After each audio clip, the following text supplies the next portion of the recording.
BBC বাংলার television অনুষ্ঠান BBC প্রবাহে আপনাদের সবাইকে স্বাগত জানাচ্ছি আমি শারমিন রমা। শুরুতেই দেখে নেব আজ কি থাকছে। সাবেক প্রেসিডেন্ট জো বাইডেনের প্রোস্টেট ক্যান্সার ধরা পড়েছে, যা ইতিমধ্যে তার হাড়ে ছড়িয়ে পড়েছে। রোববার তার কার্যালয় এক বিবৃতিতে এ খবর জানায়। গত সপ্তাহে 82 বছর বয়সী বাইডেন প্রস্রাবজনিত উপসর্গ নিয়ে চিকিৎসকের শরণাপন্ন হন। এরপর শুক্রবার তার প্রোস্টেট ক্যান্সার শনাক্ত হয়। বাইডেনের শনাক্ত হওয়া ক্যান্সার বেশ আগ্রাসী ধরনের। তার গ্লিসন স্কোর 10-এর মধ্যে 9।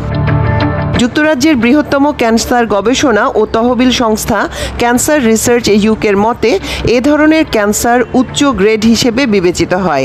এটা খুব দ্রুত ছড়িয়ে পড়তে পারে। গ্লিসন স্কোর প্রোস্টেট ক্যান্সারের একটি গুরুত্বপূর্ণ পরীক্ষার মাত্রা বোঝাতে ব্যবহার করা হয়। এই স্কোর ক্যান্সারের কোষের আকার, গঠন ও ছড়ানোর ধরন দেখে নির্ধারণ করা হয়। ক্যান্সার কতটা আক্রমণাত্মক বা তীব্র এবং কেমন চিকিৎসার প্রয়োজন হতে পারে তা এই স্কোর থেকে জানা যায়। বাইডেন ও তার পরিবার চিকিৎসার বিভিন্ন পদ্ধতি নিয়ে ভাবছেন। যুক্তরাষ্ট্রের এই সাবেক প্রেসিডেন্টের কার্যালয় জানিয়েছে, এই ক্যান্সার হরমোন সংবেদনশীল। এর অর্থ হলো এটি সম্ভবত নিয়ন্ত্রণে রাখা যাবে। ক্যান্সার শনাক্তের খবর প্রকাশিত হওয়ার পর নিজ দল ডেমোক্রেটিক পার্টি ও ক্ষমতাসীন দল রিপাবলিকান পার্টির পক্ষ থেকে সমর্থন ও সহানুভূতি পাচ্ছেন বাইডেন।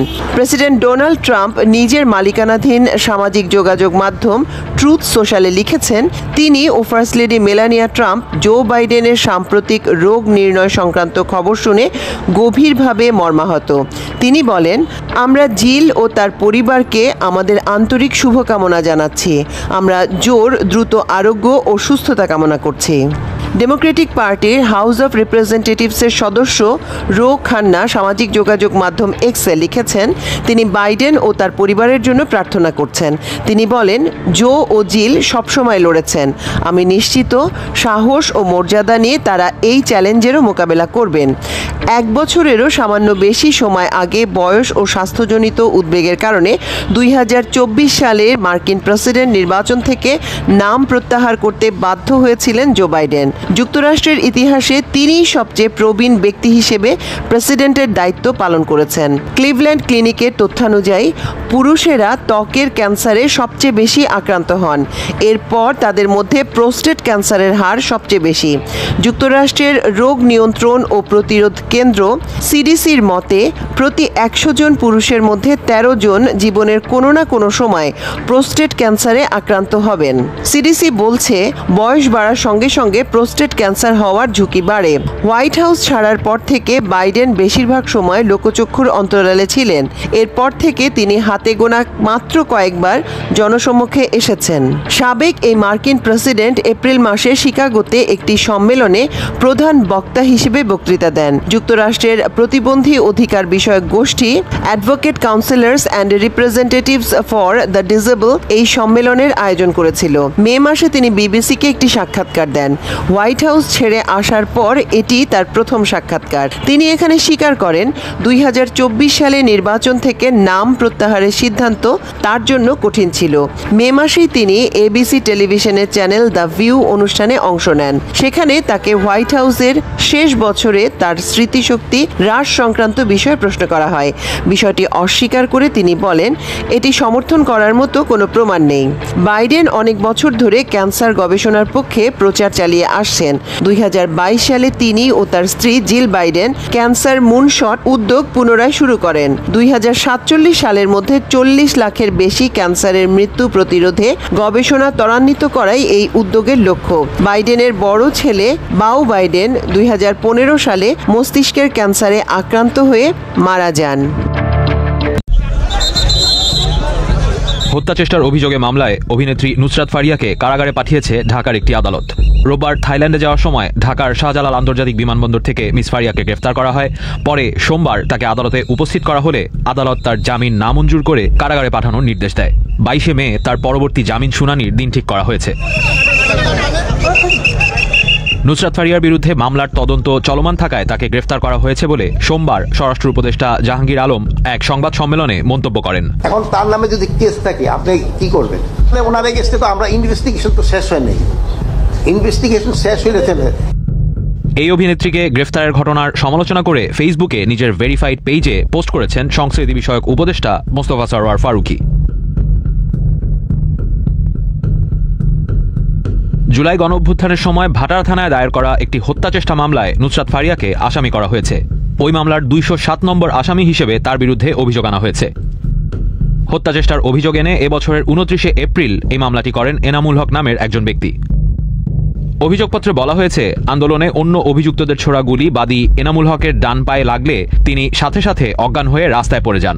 মামলার নথিপত্র পর্যালোচনা করে দেখা গেছে, ক্ষমতাচ্যুত সাবেক প্রধানমন্ত্রী ও আওয়ামী লীগ সভানেত্রী শেখ হাসিনা ও তার সরকারের সংশ্লিষ্ট 283 জনের নাম মামলার এজাহারে উল্লেখ করা হয়েছে।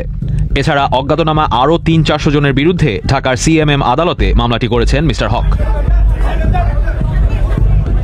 বৈষম্য বিরোধী আন্দোলন দমন করার জন্য মামলার এই ব্যক্তিরা বিপুল অর্থ যোগান দিয়েছেন বলে এজাহারে উল্লেখ করা হয়েছে। এজাহারে নুসরাত ফারিয়ার বিরুদ্ধে অভিযোগ, বৈষম্য বিরোধী আন্দোলনে আওয়ামী লীগের অর্থের যোগানদাতা তিনি। এছাড়া তিনি আওয়ামী লীগের সংসদ সদস্য পদপ্রার্থী বলেও অভিযোগপত্রে উল্লেখ করা হয়েছে। শেখ মুজিবুর রহমানের জীবনী নির্ভর মুজিব একটি জাতির রূপকার সিনেমায় সাবেক প্রধানমন্ত্রী শেখ হাসিনার চরিত্রে অভিনয় করেছিলেন নুসরাত ফারিয়া। তাকে যে মামলায় গ্রেফতার করা হয়েছে, ওই মামলায় তিনি ছাড়াও অভিনেত্রী সুবর্ণা মুস্তফা, রোকেয়া প্রাচী, আজিজুল হাকিম, চিত্রনায়িকা নিপুণ আক্তার, অপু বিশ্বাস, মেহের আফরোজ শাওন সহ 17 জন অভিনয় শিল্পীর বিরুদ্ধে হত্যাচেষ্টার অভিযোগ আনা হয়েছে।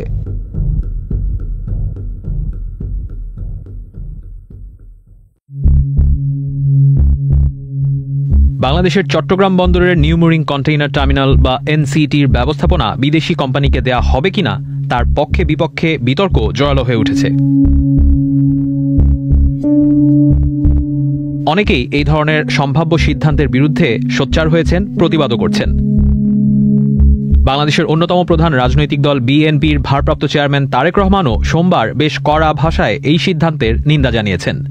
অন্তর্বর্তীকালীন সরকারের কাছে করিডোর প্রদান কিংবা বন্দর ব্যবস্থাপনা বিদেশের হাতে তুলে দেওয়াটাকেই বেশি প্রাধান্য বলে মনে হচ্ছে, বা তারা বেশি প্রাধান্য দিচ্ছেন বলে মনে হচ্ছে। করিডোর কিংবা বন্দর দেওয়া না দেওয়ার সিদ্ধান্ত অন্তর্বর্তীকালীন সরকারের অবশ্যই কাজ নয়। বিগত আওয়ামী লীগ আমলে এই টার্মিনালের ব্যবস্থাপনা দুবাই ভিত্তিক একটি বিদেশি কোম্পানিকে পাবলিক প্রাইভেট পার্টনারশিপ বা পিপিপি কর্তৃপক্ষের মাধ্যমে দেওয়ার যে প্রক্রিয়া শুরু হয়েছিল, সেটি এখন অন্তর্বর্তী সরকারের আমলে আবারও গতি পেয়েছে। পিপিপি কর্তৃপক্ষের প্রধান নির্বাহী কর্মকর্তার কার্যালয় জানিয়েছে, এ বিষয় নিয়ে এখন সমীক্ষা চলছে।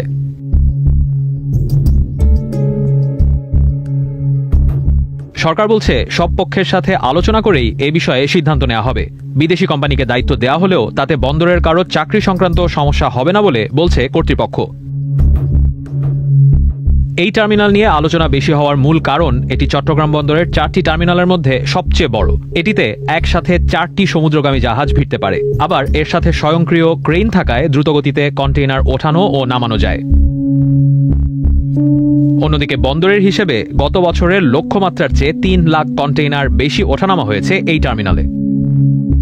সংশ্লিষ্টরা বলছেন, কোন বন্দরে বিদেশি প্রতিষ্ঠানকে আনা হয় দুটো কারণে, এর একটি হলো বিনিয়োগ পাওয়া আর অন্যটি হলো দক্ষতা বৃদ্ধি। কিন্তু নিউ মুরিং টার্মিনালে নতুন করে এসব খাতে বিনিয়োগের সুযোগ যেমন নেই, তেমনি পাশেই নৌঘাঁটি থাকায় এটি সম্প্রসারণেরও সুযোগ নেই। চট্টগ্রাম বন্দরের পরিচালনা পর্ষদের সাবেক সদস্য মোহাম্মদ জাফর আলম বলছেন, নিউ মুরিং টার্মিনালের কোথায় বিনিয়োগ হবে এবং বন্দরের দক্ষতা এর ফলে কতটা বৃদ্ধি পাবে সেটা কর্তৃপক্ষের পরিষ্কার করা উচিত। চট্টগ্রাম বন্দর থেকে 70% বেশি কন্টেইনার ঢাকায় আসে এবং এরপর মালামাল রেখে আবার মালামাল নিয়ে কিংবা খালি কন্টেইনার বন্দরে ফিরে যায়। ফলে বিদেশি প্রতিষ্ঠানকে কাজটি দেয়া হলে তারা যেন বন্দরের কানেক্টিভিটির আওতায় বন্দর থেকে দিরাশ্রম পর্যন্ত ডেডিকেটেড কন্টেইনার করিডোর এবং দিরাশ্রমে একটি আইসিডি বা ডিপো নির্মাণে পর্যাপ্ত অর্থ বিনিয়োগ করে, সেটিও নিশ্চিত থাকা উচিত হবে বলে বিশেষজ্ঞরা মনে করছেন। এই টার্মিনালের দায়িত্ব বিদেশিদের হাতে দেয়া নিয়ে আপত্তি উঠলেও বে টার্মিনাল ও লালদিয়ার চরে টার্মিনালের কাজ বিদেশিদের দেয়া নিয়ে কেউ আপত্তি করছে না। এর কারণ হলো, সেখানে জেটি নির্মাণ সহ বিভিন্ন খাতে বিনিয়োগ ও সুপারস্ট্রাকচার আনার সুযোগ রয়েছে। একই কারণে পতেঙ্গার টার্মিনালের দায়িত্ব সৌদি আরবের প্রতিষ্ঠানকে দেওয়ার সিদ্ধান্ত নিয়েও কোনো কথা ওঠেনি।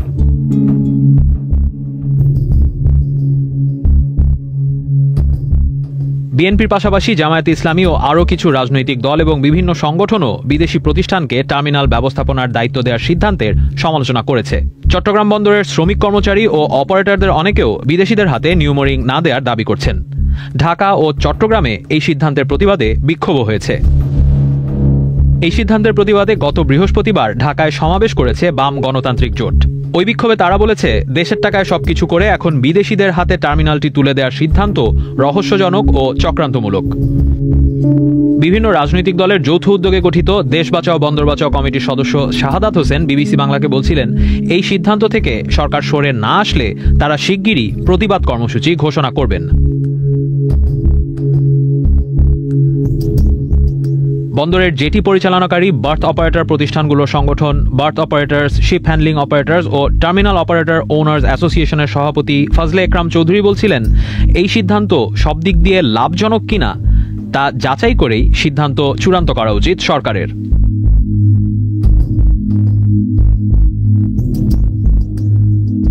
বিশ্বের অনেক দেশেই বন্দর ব্যবস্থাপনার দায়িত্ব বিদেশি প্রতিষ্ঠানের হাতে দেওয়ার নজির রয়েছে।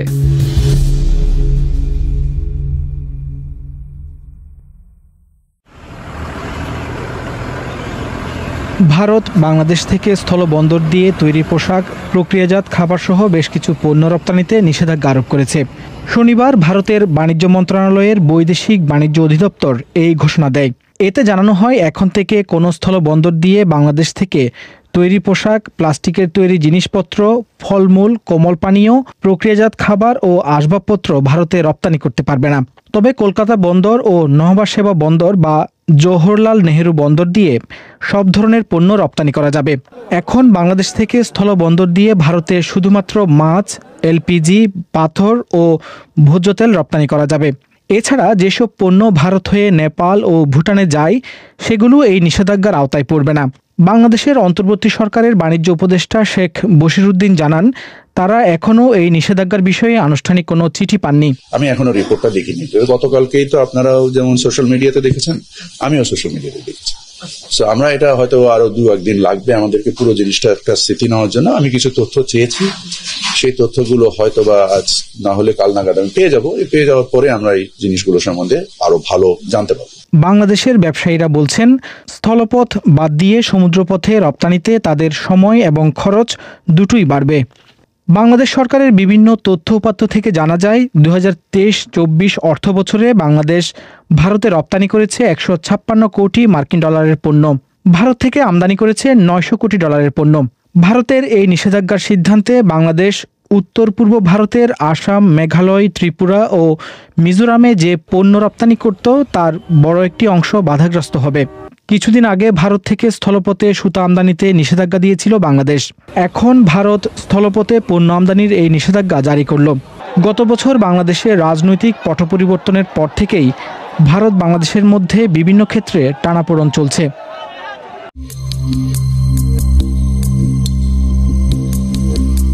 বাংলাদেশের তৈরি পোশাক সহ অন্যান্য বহু পণ্যের আমদানিতে ভারতের বাণিজ্য মন্ত্রণালয় শনিবার 17 মে যেসব নতুন কড়াকড়ি ও বিধিনিষেধ আরোপ করেছে, ভারতের বেশিরভাগ মূলধারার সংবাদ মাধ্যম সেটিকে একটি রেসিপ্রোকাল মুভ বা পাল্টা পদক্ষেপ হিসেবেই বর্ণনা করছে।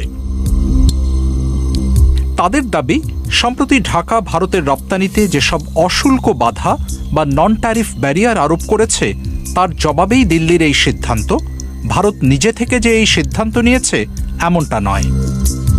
কয়েক সপ্তাহ আগে বাংলাদেশের অন্তর্বর্তী সরকারের প্রধান উপদেষ্টা মোহাম্মদ ইউনুস চীন সফরে গিয়ে ভারতের উত্তর পূর্বাঞ্চল বা 7 সিস্টার্সকে স্থলবেষ্টিত বলে অভিহিত করেন এবং বাংলাদেশকে ওই অঞ্চলের জন্য সমুদ্রের অভিভাবক হিসেবেও দাবি করেন। ভারতের কোনো কোনো সংবাদ মাধ্যম অধ্যাপক ইউনুসের ওই মন্তব্যের সঙ্গেও দিল্লির সর্বশেষ সিদ্ধান্তের সম্পর্ক টানছেন। দ্য হিন্দুর দিল্লি সংস্করণে 18 মের প্রধান খবর ছিল এই ইস্যু নিয়েই। খবরে বলা হয়েছে, সাম্প্রতিক চীন সফরে মোহাম্মদ ইউনুসের করা মন্তব্যের পটভূমিতেই বাংলাদেশের অন্তর্বর্তী সরকারকে একটি বার্তা দিতেই এই সিদ্ধান্ত নেওয়া হয়েছে বলে সরকারি সূত্রে পত্রিকাটিকে জানানো হয়েছে। দ্য হিন্দুকে সরকারের একজন শীর্ষ কর্মকর্তা বলেছেন, সম্প্রতি ভারত থেকে কটন ইয়ার্ন আমদানির ক্ষেত্রে বাংলাদেশ অনেক কড়াকড়ি চালু করেছে। ভারতের পণ্যবাহী ট্রাকগুলোকে বাংলাদেশের দিকে অ্যাগ্রেসিভ ইন্সপেকশন বা কড়া তল্লাশির মুখে পড়তে হচ্ছে বলেও দিল্লি লক্ষ্য করেছে। এর পাল্টা পদক্ষেপ হিসেবেই ভারত শনিবারের ওই সিদ্ধান্ত নিয়েছে বলে ওই কর্মকর্তা দাবি করেন। ভারতের শীর্ষস্থানীয় জাতীয় দৈনিক টাইমস অফ ইন্ডিয়াতেও প্রথম পাতায় জায়গা পেয়েছে এই খবরটি। টাইমস অফ ইন্ডিয়াও এটিকে একটি রিটালিয়েটরি মুভ বা প্রত্যাঘাতমূলক পদক্ষেপ বলে মনে করছে। অর্থাৎ তাদের মতে ভারত নিজে থেকে এই সিদ্ধান্ত নেয়নি, বাংলাদেশের পদক্ষেপের জবাব দিতেই এই বিধিনিষেধ আরোপ করা হয়েছে।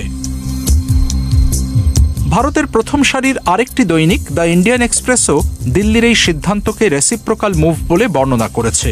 তাদের মতে গত মাসে বাংলাদেশ ভারতের রফতানিতে যেসব নন ট্যারিফ ব্যারিয়ার বা অশুল্ক বাধা বসিয়েছে তার জবাবেই এই পদক্ষেপ। গত বছরের আগস্টে শেখ হাসিনা সরকারের অপসারণের পর এই সিদ্ধান্তকে ঢাকার বিরুদ্ধে দিল্লির সবচেয়ে শক্তিশালী পুশব্যাক বা ধাক্কাগুলোর অন্যতম বলেও বর্ণনা করেছে পত্রিকাটি। প্রথম সারির অর্থনৈতিক পত্রিকা দ্য ইকোনমিক টাইমস জানাচ্ছে, ভারতের এই সিদ্ধান্তের ফলে বাংলাদেশ থেকে মোট আমদানির 42%ই বাধাপ্রাপ্ত হবে, আর্থিক অঙ্কে যার পরিমাণ অন্তত $77 কোটি।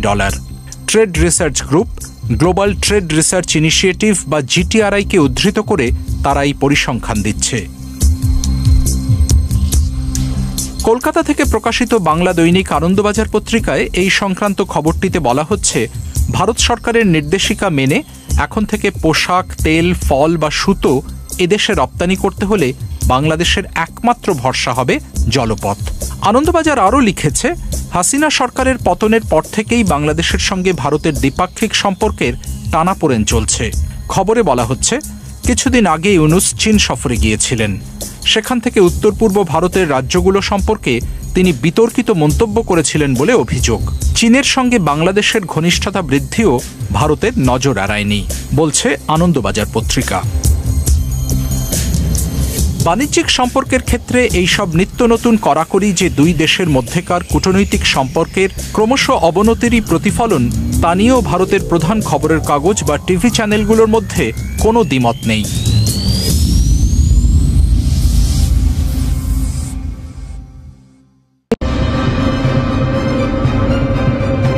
মধ্যপ্রাচ্য একসময় ছিল মার্কিন নীতির পরীক্ষাগার, কিন্তু সে সময় যেন শেষের পথে। এবার সরাসরি হুঁশিয়ারি দিলেন ইরানের সর্বোচ্চ নেতা আয়াতুল্লাহ আলী খামেনি। বললেন, মধ্যপ্রাচ্যে মার্কিন আধিপত্য আর চলবে না, একদিন তাদের এখান থেকে বাধ্য হয়ে চলে যেতে হবে। এ যেন বজ্রপাত। 17 মে তেহরানে এক বিশাল সমাবেশে দাঁড়িয়ে খামেনি জানান, আমেরিকা শুধু অস্ত্র বিক্রি করতেই এই অঞ্চলে এসেছে। তারা চায় উপসাগরীয় দেশগুলো সবসময় তাদের উপর নির্ভরশীল থাকুক, কিন্তু এই অঞ্চলের মানুষের জেগে ওঠা তাদের প্রতিরোধী একদিন আমেরিকাকে বিতাড়িত করবে। এই বক্তব্যের পেছনে আছে মার্কিন প্রেসিডেন্ট ডোনাল্ড ট্রাম্পের সাম্প্রতিক মধ্যপ্রাচ্য সফর। সৌদি আরব, কাতার ও সংযুক্ত আরব আমিরাতে ট্রাম্প কোটি কোটি ডলারের অস্ত্র বিক্রি করেছেন। আর সেই সফরেই ইরানের বিরুদ্ধে দিয়েছেন একের পর এক হুমকি, তেল রপ্তানি বন্ধ করে দেওয়ার হুমকিও দিয়েছেন।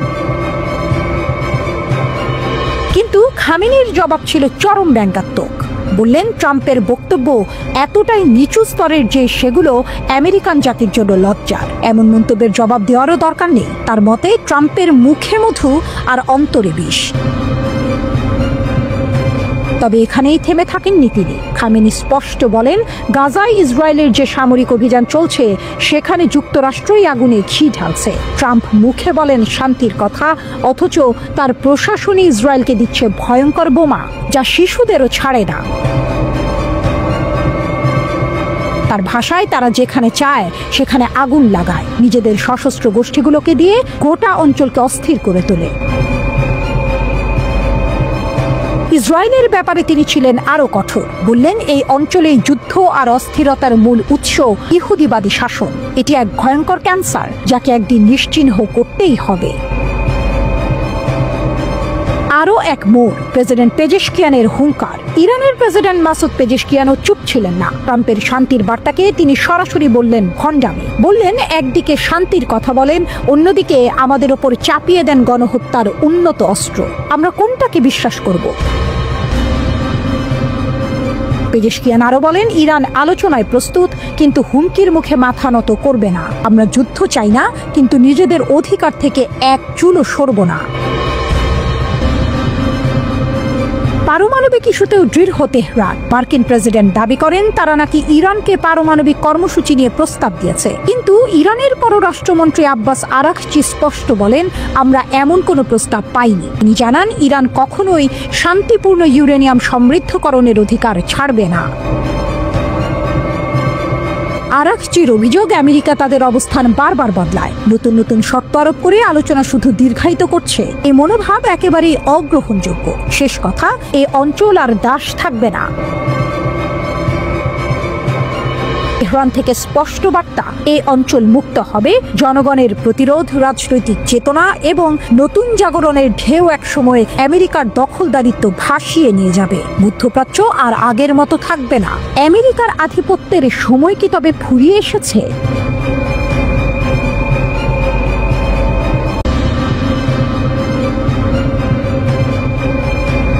তেহরানের হুঙ্কার, 600 ক্ষেপণাস্ত্রের ভয়ে কাঁপছে তেল আবিব। মার্কিন হুমকির মুখে ইরান যেন ইস্পাতের মতো কঠিন। তাদের বিপ্লবী গার্ড কর্পস IRGC এর প্রধান সাফ জানিয়ে দিয়েছেন তেহরান যে কোনো পরিস্থিতির জন্য প্রস্তুত। শত্রুদের হুঁশিয়ার করে তিনি বলেছেন, ইরানের সঙ্গে পাঙ্গা নিলে তাদের চরম অপমানিত হতে হবে। দক্ষিণ পূর্ব শহর মাশহাদে এক সমাবেশে মেজর জেনারেল হোসেন সালামি যেন আগুনের গোলা ছুড়লেন। 2015 সালের পরমাণু চুক্তি নিয়ে আলোচনা ভেস্তে গেলে ওয়াশিংটন ইরানের ওপর হামলা করতে পারে, এমন হুমকির জবাবে তিনি গর্জে উঠলেন। আমরা শত্রুকে হাড়ে মজ্জায় চিনি, তাদের প্রতিটি চাল আমরা নজরে রাখি। আলোচনার টেবিলে কূটনৈতিক কথাবার্তা চললেও আমরা বুক চিতিয়ে অধ্যত্বের সঙ্গে দাঁড়িয়ে আছি।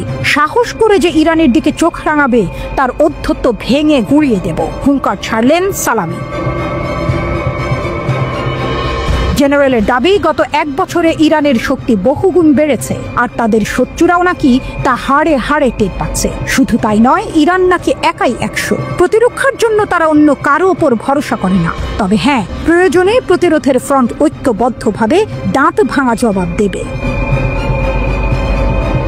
সম্প্রতি ইসরায়েলি হামলায় প্রতিরোধ ফ্রন্ট দুর্বল হয়ে পড়েছে এমন কথা উড়িয়ে দিলেন সালামি। বরং সাম্প্রতিক হামলাগুলো প্রমাণ করেছে প্রতিরোধ আরো শক্তিশালী হয়েছে। তার ভাষায়, শত্রুরা ভেবেছিল প্রতিরোধ ফ্রন্ট বুঝি দুর্বল হয়ে গেছে, কিন্তু তারা দেখলো গাজা আরো শক্তিশালী হয়েছে। ইয়েমেন এখন আরো নিখুঁতভাবে ক্ষেপণাস্ত্র ছুঁড়ছে, আর হিজবুল্লাহ তাদের শক্তি পুনরুদ্ধার করেছে। তবে আসল বোমাটা ফাটালেন ইসরায়েল প্রসঙ্গে। জেনারেল সালামির চোখে ইসরায়েলি সরকার নাকি উত্তেজিত এবং ক্ষুব্ধ। তাদের ভবিষ্যতের দিকে নাকি অন্ধকার ছাড়া আর কিছুই নেই। তাদের প্রধানমন্ত্রী একজন যুদ্ধাপরাধী হিসেবে পরিচিত, গ্রেফতারের ভয়ে তটস্থ থাকেন। রাজনৈতিকভাবে ইসরায়েল সম্পূর্ণ ভেঙে পড়েছে, এমনকি ইউরোপও তাদের সঙ্গে ভালো সম্পর্ক রাখতে চাইছে না। অর্থনৈতিক অবস্থাও তাদের খারাপ। আমেরিকার সাহায্য ছাড়া তারা একদিনও টিকতে পারবে না, যেন ভবিষ্যৎবাণী করলেন সালামি। এরপর তিনি টেনে আনলেন ইয়েমেনের হুথি বিদ্রোহীদের প্রসঙ্গ। যারা ইয়েমেনের একটি ক্ষেপণাস্ত্র সহ্য করতে পারেনি, তারা 600টি ক্ষেপণাস্ত্র একসঙ্গে পড়লে কি করবে, প্রশ্ন ছুড়ে দিলেন জেনারেল। সম্প্রতি বেনগুরিয়ন বিমানবন্দরে ইয়েমেনি ক্ষেপণাস্ত্র হামলার কথা মনে করিয়ে দিলেন তিনি, যেন এই 600 ক্ষেপণাস্ত্রের হুঙ্কারেই তেল আবিবের রাতের ঘুম উড়ে যাবে। শুধু ইসরায়েল নয়, আমেরিকার দিকেও কামান দাগলেন সালামি। তার মতে, মার্কিন প্রেসিডেন্ট ডোনাল্ড ট্রাম্প শুধু সমস্যাই বাড়িয়েছেন, আর এখন নাকি খোদ আমেরিকাই টালমাটাল। দুর্বল সেনাবাহিনী আর ক্ষমতাহীন নেতাদের নিয়ে ঢুকছে। আমেরিকা জানে যুদ্ধ তাদের কোনো সমস্যার সমাধান করেনি। তাদের সেনাবাহিনী ক্লান্ত, দুর্বল, রাজনৈতিক নেতারা অবরুদ্ধ, ক্ষমতাহীন। তারা নিজেরাই এখন বিরাট সংকট আর চ্যালেঞ্জের মুখে, বললেন IRGCর প্রধান। জেনারেলের স্পষ্ট কথা, প্রেসিডেন্ট বদলালেই আমেরিকার আসল চেহারা বদলায় না। তাদের ক্ষমতার পতন নাকি এখন দিনের আলোর মতো স্পষ্ট। মেজর জেনারেল হোসেন সালামির এই তেজোদ্দীপ্ত বক্তব্য যেন ইরানের শক্তির প্রতিচ্ছবি। একদিকে যেমন আলোচনার রাস্তা খোলা রাখছে তেহরান, তেমনি অন্যদিকে শত্রুদের বুঝিয়ে দিচ্ছে তাদের শক্তিকে যেন কেউ হালকা ভাবে না নেয়। 600 ক্ষেপণাস্ত্রের হুঙ্কার যেন সেই বার্তারই প্রতিধ্বনি। ইরানের দিকে চোখ রাঙালে তার ফল ভালো হবে না। এখন দেখার, এই হুঙ্কারের পর আন্তর্জাতিক রাজনীতি কোন দিকে মোড় নেয়।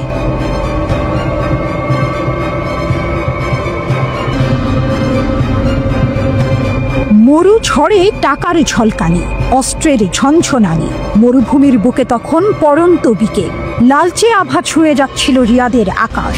ঠিক সেই সময়েই ঘটল এক ঐতিহাসিক ঘটনা। মার্কিন প্রেসিডেন্ট ডোনাল্ড ট্রাম্পের রাজকীয় আগমন যেন মরুভূমিতে টাকার বন্যা বইয়ে দিল। আর সেই বন্যার তোড়ে ভেসে গেল $142 বিলিয়ন।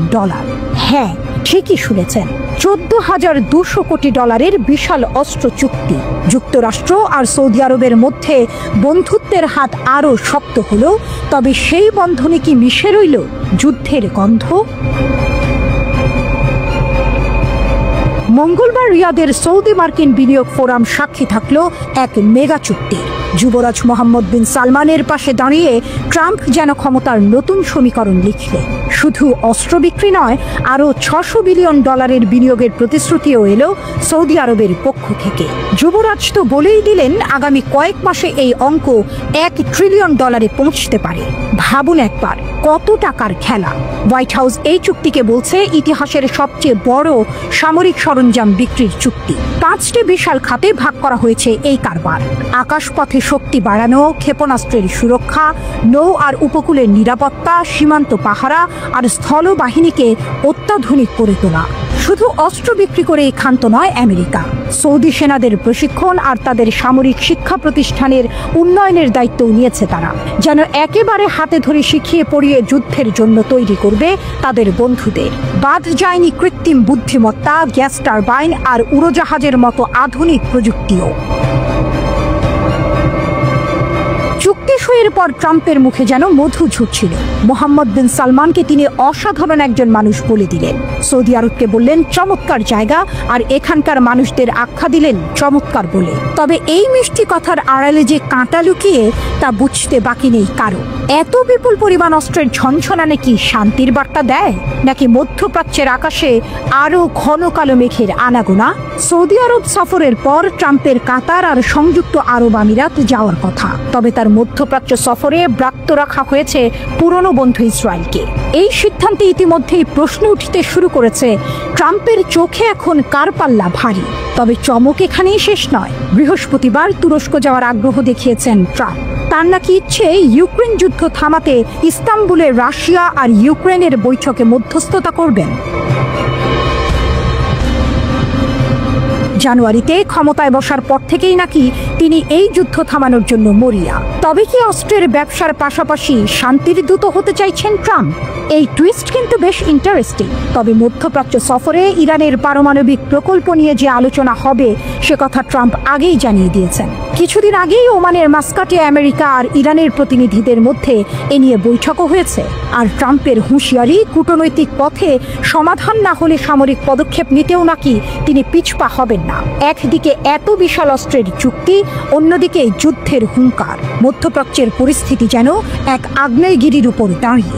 অন্যদিকে এই চুক্তির ফলে আমেরিকার অর্থনীতি যে হবে তাতে কোনো সন্দেহ নেই। সৌদি আরব তো এমনিতেই আমেরিকার অস্ত্রের সবচেয়ে বড় খদ্দের। তবে প্রশ্ন উঠছে, এই বিপুল পরিমাণ অস্ত্র শেষ পর্যন্ত কোথায় ব্যবহার হবে? ইয়েমেনের রক্তক্ষয়ী যুদ্ধ কি আরও দীর্ঘায়িত হবে, নাকি এই অস্ত্র মধ্যপ্রাচ্যের ক্ষমতার ভারসাম্যে নতুন কোনো পরিবর্তন আনবে? 2018 সালে সাংবাদিক জামাল খাশোগি হত্যাকাণ্ড নিয়ে যখন আমেরিকা আর সৌদি আরবের সম্পর্কে চিড় ধরেছিল, তখন অনেকেই ভেবেছিলেন বুঝি সব শেষ। এমনকি বাইডেনও প্রেসিডেন্ট পদপ্রার্থী থাকার সময় সৌদি আরবকে একঘরে করার কথা বলেছিলেন। কিন্তু ক্ষমতার সমীকরণ বড়ই অদ্ভুত। পুরনো তিক্ততা ভুলে গিয়ে আবার হাতে হাত মিলিয়েছে দুই দেশ। গত বছর থেকেই ফের সৌদি আরবে ধ্বংসাত্মক অস্ত্র বিক্রি শুরু করেছে আমেরিকা। আর এবার ট্রাম্পের হাত ধরে সেই বন্ধুত্ব যেন আরো গাঢ় করল। ট্রাম্পের ভাষায় যুক্তরাষ্ট্র সৌদি আরব আজ তাদের সম্পর্ক আগের যে কোনো সময়ের চেয়ে আরো বেশি শক্তিশালী করার পদক্ষেপ নিয়েছে। তবে এই শক্তিশালী বন্ধন মধ্যপ্রাচ্যের জন্য কতটা শক্তি বয়ে আনবে, সেটাই এখন দেখার।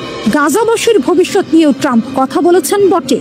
সিরিয়ার উপর থেকে নিষেধাজ্ঞা তুলে নেওয়ার ঘোষণা দিয়েছেন, ইরানের সঙ্গেও নাকি চুক্তি করতে চান। কিন্তু এত সব কথার মাঝে অস্ত্রের ঝনঝনানি যেন অন্য সুর শোনাচ্ছে। মোট কথা, ডোনাল্ড ট্রাম্পের সৌদি আরব সফর যেন এক নতুন দিগন্ত উন্মোচন করল। টাকার পাহাড় আর অস্ত্রের সম্ভার নিয়ে দুই দেশের বন্ধুত্ব আরও মজবুত হল। তবে এই বন্ধুত্বের পরিণতি কি হবে? মধ্যপ্রাচ্যের আকাশে শান্তি নামবে? সবাইকে শুভকামনা জানিয়ে আমি শারমিন রমা আজ এখানেই বিদায় নিচ্ছি। ভালো থাকবেন।